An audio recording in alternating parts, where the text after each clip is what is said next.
Good afternoon and welcome to the DCTV 4-H News and Weather program. Help keep our kids' news show on the air by becoming a sponsor. To buy a sponsorship, just call 970-677-4119. And this story is from the Cortez Journal. Public banking turns to pot for capital. Crime haunts the edges of the cannabis industry. Sebastopol's local newspaper reports that 7 of the 26 people murdered in Sonoma County since 2013 died during marijuana deals. People get robbed all the time, said Andrew D'Angelo of Harborside, a dispensary in Oakland, California. Although 29 states and the District of Columbia have legalized marijuana in some form, it's still federally classified as a Schedule I drug alongside heroin and LSD. Legal marijuana businesses struggle to get bank accounts because at the federal level they are seen as criminal enterprises. Banks and credit card companies blacklist cannabis businesses. Many dispensary operators stash money in home safes, hire security guards, and install surveillance cameras. Armored cars deliver tax payments in suitcases and duffel bags stuffed with cash, a public safety liability that Oakland City Councilwoman Rebecca Kaplan laments as spectacularly stupid. Now Kaplan and activists in Oakland are inching towards a potential solution, a city-owned public bank that would service a chunk of California's $7 billion cannabis industry and support the local economy without having to rely on Wall Street. The idea has sparked interest from Bay Area mayors. If it succeeds, Oakland will become the second place in America and the first in nearly a century to establish a public bank. Stacy Mitchell of the Institute for Local Self-Reliance, a community development nonprofit, predicts that once one place does it, other places are going to follow much more rapidly. The end game is both a boon to the cannabis industry and a new economic model in which communities can call on local banks to fund infrastructure and low-interest loans. Armstrong argues that Oakland is a prime candidate for a public bank because it's a charter city awash in cannabis money. Once a public bank opens there, a regional network could follow that would be a blueprint for Colorado's $2.4 billion cannabis economy and the $1 billion plus economy in Washington, Nevada, and Oregon. Brian Vincent, executive director of Sensible Colorado, a nonprofit pushing cannabis reform, cites marijuana's $3 billion economic impact in his state as one reason that a bank serving the industry would be greeted with open arms. And this story is from the Cortez Journal. Election transparency measures passes Colorado House. Colorado lawmakers on Friday pushed towards a measure to increase transparency in presidential elections.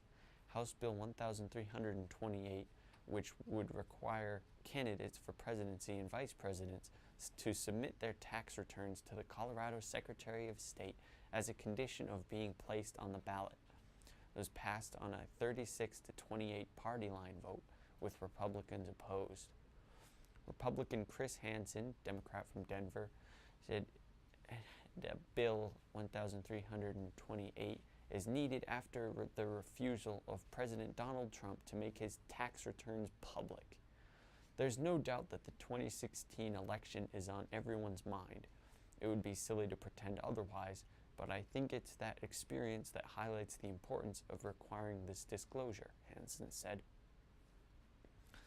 Trump's reluctance to release his returns breaks what Hansen believes is a long-standing tradition in national politics that has until now been an unwritten rule, crucial to the electoral process. The voters of Colorado deserve the ability to evaluate their presidential candidates and their vice presidential candidates based on their financial dealings, and the tax return is the most straightforward, easy way to make sure that information is available for voters, Hansen said. But not everyone in Colorado House of Representatives agreed. And this story is from the Denver Post.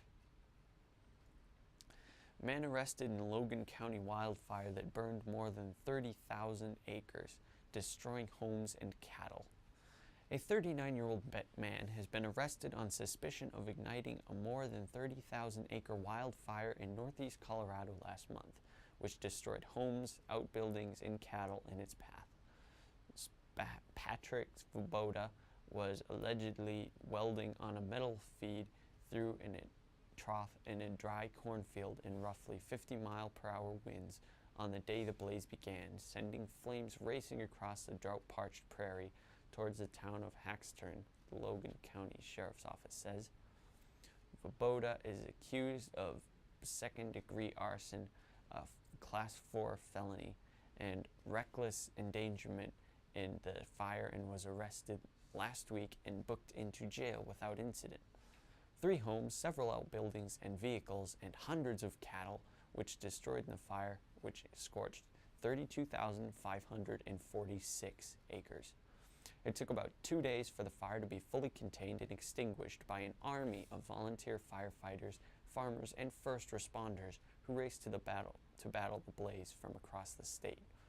It's pretty devastating to a lot of the farmers and ranchers, Phillip County Commissioner Joe Kinney said as the fire was still burning. The economic damage to this county is going to be phenomenal. The fire began around 11:30 a.m. on March 6, northeast of Sterling, near the Logan County town of Proctor. Within 8 hours, the fire had raced 23 miles across Interstate 76 into Phillips County towards Haxtern. Haxtern is about 150 miles northeast of Denver. One firefighter suffered a minor injury because of blowing debris, but no one was seriously injured or killed in the massive fire. Now, here are dumb laws in South Dakota. No horses are allowed into Fountain Inn unless they are wearing pants. It is illegal to lie down and fall asleep in a cheese factory. Movies that show police officers being struck, beaten, or treated in an offensive manner are forbidden. If there are more than 5 Native Americans on your property, you may shoot them. Now for some dumb laws in Tennessee. Students may not hold hands while at school. It is a crime to share your Netflix password.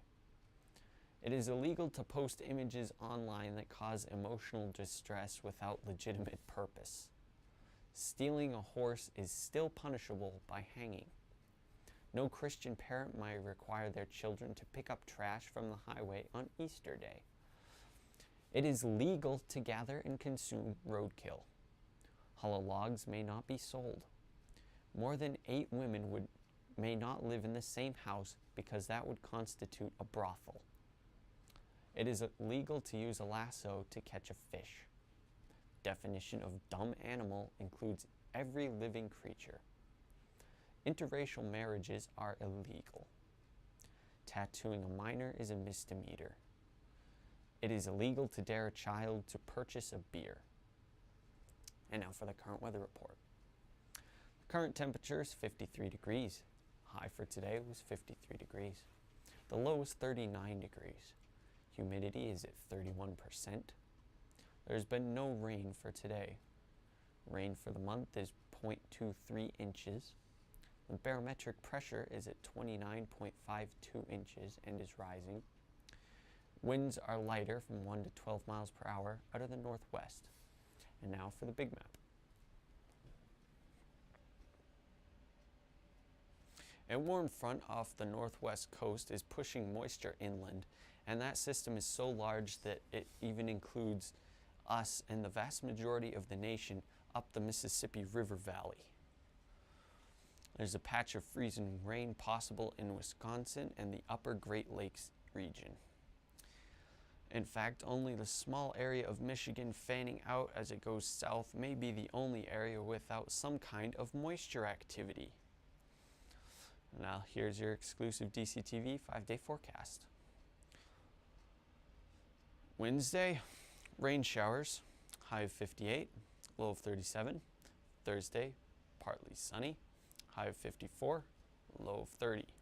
Friday, mostly sunny, high of 46, low of 29. Saturday, partly sunny, high of 49, low of 30. And Sunday, partly sunny, high of 55 and a low of 34. Now for our climate change CO2 report. CO2, carbon dioxide, is one of the principal causes of climate change, and it is important that we report the CO2 weekly change. CO2 traps heat in the atmosphere, which causes climate instability, resulting in significant swings worldwide of moisture and hot and cold temperatures. The following are the CO2 numbers for the week of April 22nd.